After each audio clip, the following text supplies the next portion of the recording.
Hello, welcome back to the second video of my Four Corners of the Earth channel, and we are continuing to read the Bible. I left off at Genesis chapter 8, so we will continue. We'll do a few chapters again today, and I know that we are going to be hitting some of the names, and they are very difficult to pronounce, but I will do my best to pronounce them as good as I can. So let's continue on Genesis chapter 8. You can follow along with your own Bible or just listen and enjoy. Genesis chapter 8. But God gave attention to Noah and to all the wild animals and domestic animals that were with him in the ark. And God caused a wind to blow over the earth, and the waters began to subside. The springs of the watery deep and the floodgates of the heavens were stopped up. So the rain from the heavens stopped falling. Then the waters began to recede progressively from the earth. By the end of 150 days, the waters had subsided. In the 7th month, on the 17th day of the month, the ark came to rest on the mountain of Ararat. And the waters were steadily decreasing until the 10th month. In the 10th month, on the 1st of the month, the tops of the mountains appeared. So at the end of 40 days, Noah opened the window that he had made in the ark, and sent out a raven. It continued flying outside and returning, until the waters dried off the earth. Later, he sent out a dove to see whether the water had receded from the surface of the ground. The dove did not find any resting place to perch, so it returned to him into the ark, because the waters were still covering the surface of the whole earth. So he reached his hand out and brought it inside the ark. He waited 7 more days, and once again he sent out the dove from the ark. When the dove came to him toward evening, he saw that there was a freshly plucked olive leaf in its bill. So Noah knew that the waters had receded from the earth. He waited still another 7 days. Then he sent out the dove, but it did not return to him any more. Now, in the 601 year, in the 1st month of the 1st day of the month, the waters had drained from the earth, and Noah removed the covering of the ark, and saw that the surface of the ground was drying. In the 2nd month, on the 27th day of the month, the earth had dried off. God now said to Noah, "Go out of the ark, you, your wife, your sons, and your sons' wives. Bring out with you all the living creatures of every sort of flesh, of the flying creatures, and of the animals, and all the creeping animals of the earth, and they may multiply on the earth, and be fruitful, and become many on the earth." So Noah went out, together with his sons, his wife, and his sons' wives. Every living creature, every creeping animal, and every flying creature, everything that moves on the earth, went out of the ark by families. Then Noah built an altar to Jehovah, and took some of all the clean animals, and of all the clean flying creatures, and offered burnt offerings on the altar. And Jehovah began to smell a pleasing aroma. So Jehovah said in his heart, "Never again will I curse the ground on man's account. For the inclination of the heart of man is bad from his youth up, and never again will I strike down every living thing as I have done. From now on, the earth will never cease to have seed sowing and harvest, cold and heat, summer and winter, and day and night." Chapter 9. God went on to bless Noah and his sons, and to say to them, "Be fruitful, and become many, and fill the earth. A fear of you and terror of you will continue upon every living creature of the earth, and upon every flying creature of the heavens, upon everything that moves on the ground, and upon all the fish of the sea. They are now given into your hand. Every moving animal that is alive may serve as food for you. Just as I gave you the green vegetation, I give them all to you. Only flesh with its life, its blood, you must not eat. Besides that, I will demand an account for your life blood. I will demand an accounting from every living creature.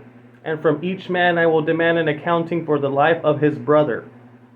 Anyone shedding man's blood, by man will his own blood be shed, for in God's image he made man.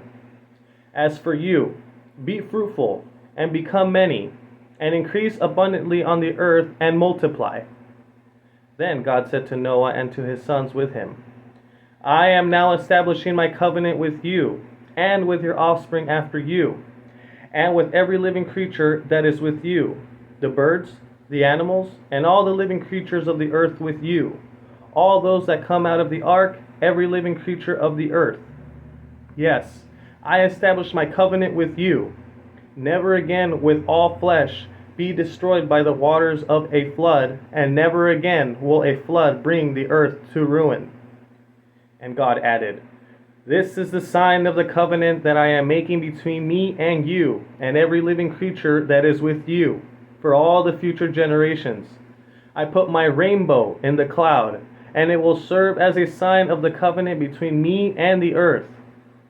Whenever I bring a cloud over the earth, then the rainbow will certainly appear in the cloud. And I will certainly remember my covenant that I made between me and you and every living creature of every kind. And never again will the waters become a flood to destroy all flesh. And the rainbow will occur in the cloud, and I will certainly see it, and remember the everlasting covenant between God and every living creature of every kind on the earth. God repeated to Noah, This is the sign of the covenant that I established between me and all flesh that is on the earth. Noah's sons who came out of the ark were Shem, Ham, and Japheth. Ham later became the father of Canaan. These three were Noah's sons, and all the earth's population came from them and spread abroad. Now Noah started off as a farmer, and he planted a vineyard. When he drank of the wine, he became intoxicated, and he uncovered himself inside his tent. Ham, the father of Canaan, saw his father's nakedness, and he told his two brothers outside. So Shem and Japheth took a garment and put it upon both their shoulders and walked in backward. Thus they covered their father's nakedness, while their faces were turned away, and they did not see their father's nakedness. When Noah woke up from his wine and learned what his youngest son had done to him, he said, Cursed be Canaan, let him become the lowest slave to his brothers. And he added, Praise be Jehovah, the God of Shem, and let Canaan become a slave to him. Let God grant ample space to Japheth, and let him reside in his tents of Shem. Let Canaan become a slave to him also. Noah continued to live for 350 years after the flood. So all the days of Noah amounted to 950 years, and he died. Chapter 10. This is the history of Noah's sons, Shem, Ham, and Japheth. Sons were born to them after the flood. The sons of Japheth were Gomer, Magog, Madai, Javan, Tubal, Meshech, Tiras. The sons of Gomer were Ashkenaz, Riphath, and Togarmah. The sons of Javan were Elisha, Tarshish, Kittim, and Dododanim. From these the inhabitants of the islands spread into their lands, according to their languages and their families and by their nations. The sons of Ham were Cush, Mizraim, Put, and Canaan. The sons of Cush were Seba, Havilah, Sabta, Raamah, and Sabteka. The sons of Raamah were Sheba and Dedan. Cush became father to Nimrod. He was the first to become a mighty one on the earth. He became a mighty hunter in opposition to Jehovah. This is why there is a saying, just like Nimrod, a mighty hunter in opposition to Jehovah. The beginning of his kingdom was Babel, Erech, Akkad, and Calneh in the land of Shinar. From the land he went into Assyria and built Nineveh, Rehoboth-ir, Calah, and Resen, between Nineveh and Calah. This is the great city. Mizraim became the father to Ludim, Anamim, Lehabim, Naphutuhim, Pathrusim, Kasluhim, from who the Philistines came, and Capthotorim. Canaan became father to Sidon, his firstborn, and Heth, as well as Jebusite, the Amorite, the Girgashite, the Hivite, the Archite, the Sinite, the Arvadite, the Zemarite, and the Hamathite. Afterward, the families of the Canaanites were scattered. So the boundary of the Canaanites was from Sidon as far as Gerar, near Gaza as far as Sodom Gomorrah, Admah and Zeboim near Lasha. There were the sons of Ham according to their families and their languages by their lands and their nations. Children were also born to Shem, the forefather of all the sons of Eber, and the brother of Japheth the oldest. The sons of Shem were Elam, Ashur, Arpachshad, Lud, and Aram. The sons of Aram were Uz, Hul, Gether, and Mash. Arpachshad became father to Shelah, and Shelah became father to Eber. Two sons were born to Eber. The name of the one was Peleg, because in his lifetime the earth was divided. The name of his brother was Joktan. Joktan became father to Almodad, Shelpheth, Hazarmaveth, Jerah, Hadoram, Uzal, Dikla, Obal, Abimael, Sheba, Ophir, Havilah, and Jobab. All of these were the sons of Joktan. Their place of dwelling extended from Mesha as far as Sephar, the mountainous region of the east. These were the sons of the Shem according to their families and their languages by their lands and their nations. There were the families of the sons of Noah according to their family lines and by their nations. From these the nations were spread abroad in the earth after the flood. Chapter 11. Now all the earth continued to be of one language, as of one set of words. As they traveled eastward, they discovered a valley plain in the land of Shinar, and they began dwelling there. Then they said to one another, "Come, let us make bricks and bake them with fire." So they used bricks instead of stone, and bitumen as mortar. They now said, "Come, let us build a city for ourselves, and a tower with its top in the heavens, and let us make a celebrated name for ourselves, so that we will not be scattered over the entire face of the earth." Then Jehovah went down to see the city and the tower that the sons of men had built. Jehovah then said, "Look, they are one people with one language, and this is what they have started to do. Now there is nothing that they may have in mind to do that will be impossible for them. Come, let us go down there and confuse their language, in order that they may not understand one another's language." So Jehovah scattered them from the earth over the entire face of the earth, and they gradually left off building the city. Excuse me. That is why it was named Babel, because there Jehovah confused the language of all the earth, and Jehovah scattered them from there over the entire face of the earth. This is the history of Shem. Shem was 100 years old when he became father to Arpachshad, 2 years after the flood. After becoming father to Arpachshad, Shem continued to live 500 years, and he became father to sons and daughters. Arpachshad lived for 35 years and then became father to Shelah. After becoming father to Shelah, Arpachshad continued to live 403 years, and he became father to sons and daughters. Shelah lived for 30 years and then became father to Eber. After becoming father to Eber, Shelah continued to live 403 years, and he became father to sons and daughters. Eber lived for 34 years, and then he became father to Peleg. After becoming father to Peleg, Eber continued to live 430 years. and he became father to sons and daughters. Peleg lived for 30 years, and then became the father to Reu. After becoming father to Reu, Peleg continued to live 209 years, and he became father to sons and daughters.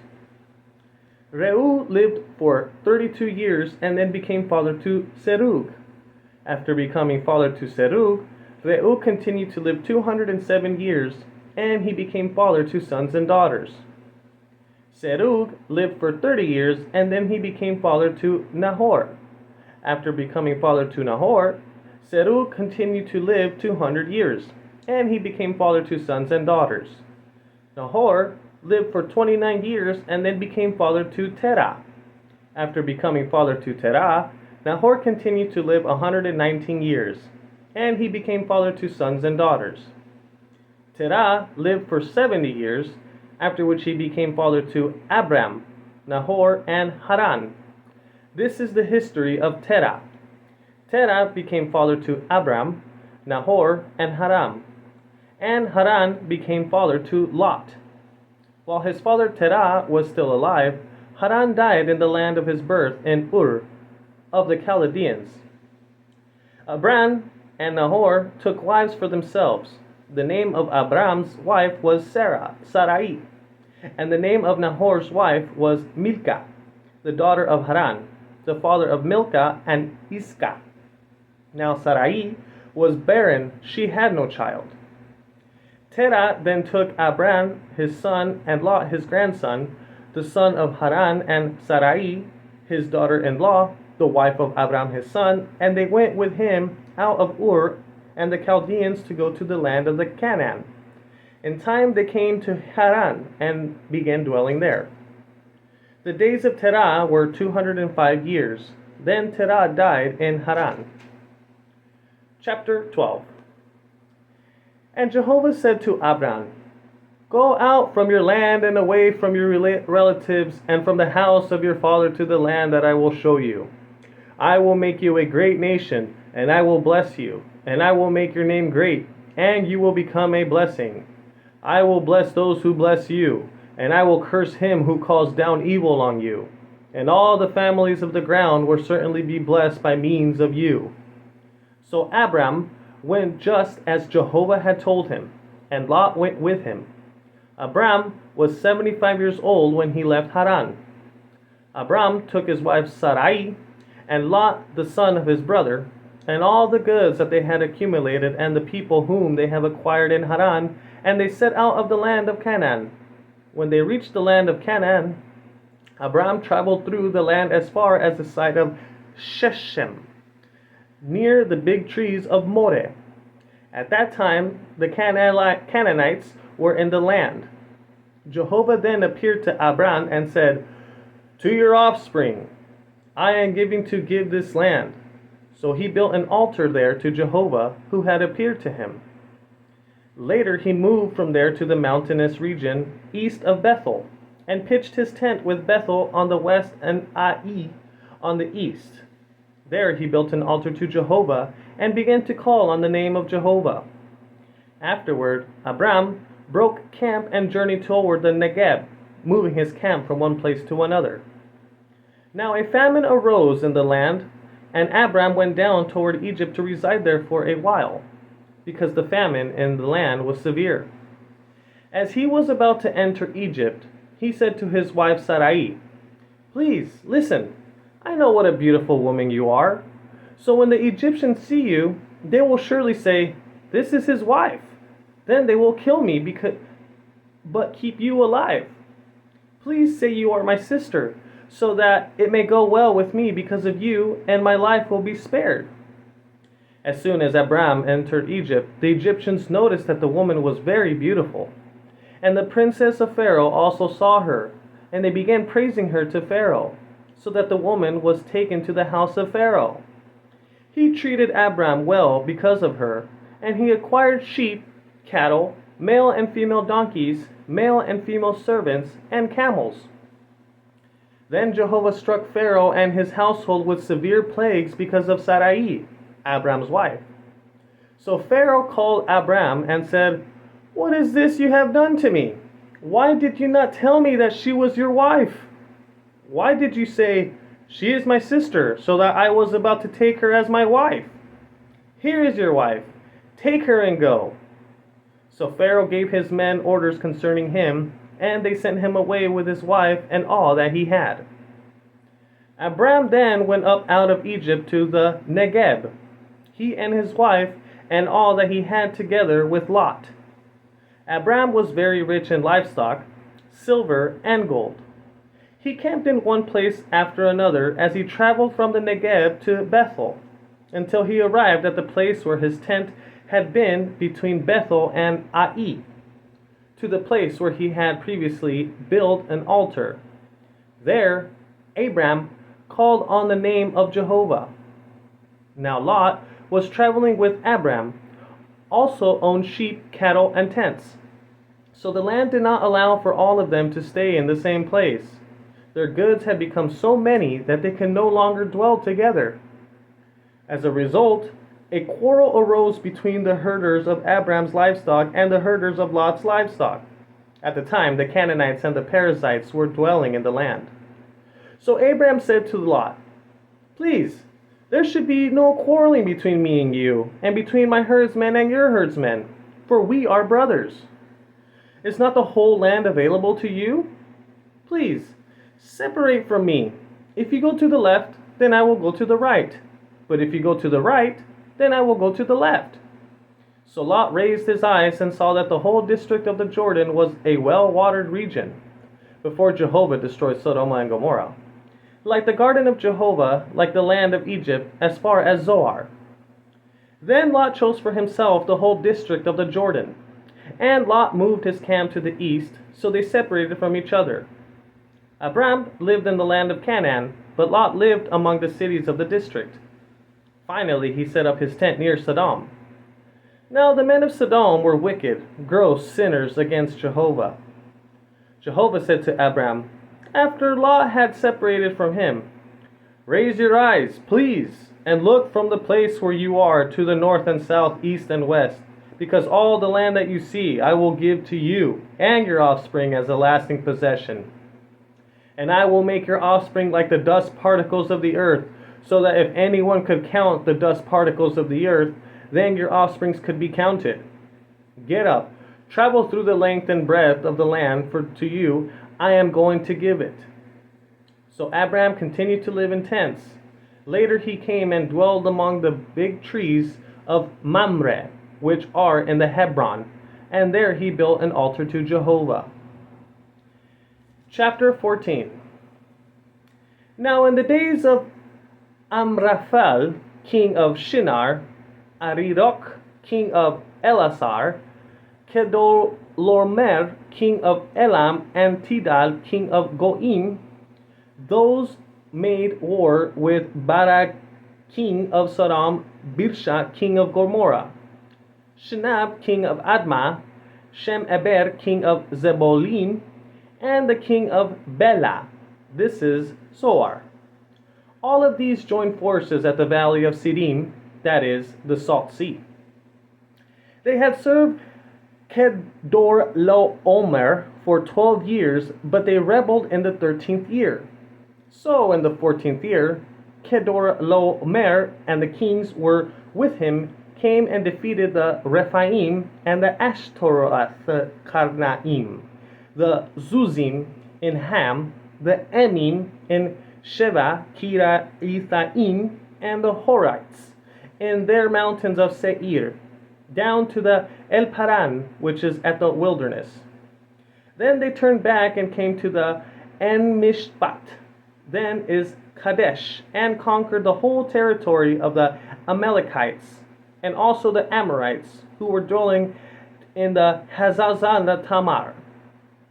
At this point, the king of Sodom went on the march, and also the king of Gomorrah, the king of Admah, the king of Zeboim, and the king of Bela, that is, Zoar, and they drew up in the battle formation against them in the valley of Siddim, against Kedorlaomer, king of Elam, Tidal, king of Goim, Amraphel, king of Shinar, and Arioch, king of Elasar, 4 kings against the 5.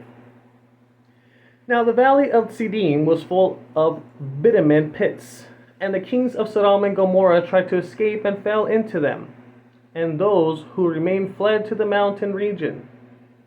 Then the victors took all the goods of Sodom and Gomorrah and all their food and went on their way. They also took Lot, the son of Abraham's brother, who was dwelling in Sodom, as well as his goods, and they continued on their way. After that, a man who had escaped came and told Abram the Hebrew. He was dwelling among the big trees of Mamre the Amorite, the brother of Eshcol and Aner. These men were allies of Abram. Thus Abram heard that his relative had been taken captive. With that, he mobilized his trained men, 318 servants born in his household, and went pursuit up to Dan. During the night, he divided his forces, and he had his servants attack and defeated them. And he pursued them up to Hobah, which is north of Damascus. He recovered all the goods, and he also recovered Lot, his relative, his goods, the woman, and the other people. After Abram returned from defeating Kedorlaomer and the kings who were with him, the king of Sodom went out to meet Abram at the valley of Sheva. This is the valley of the king.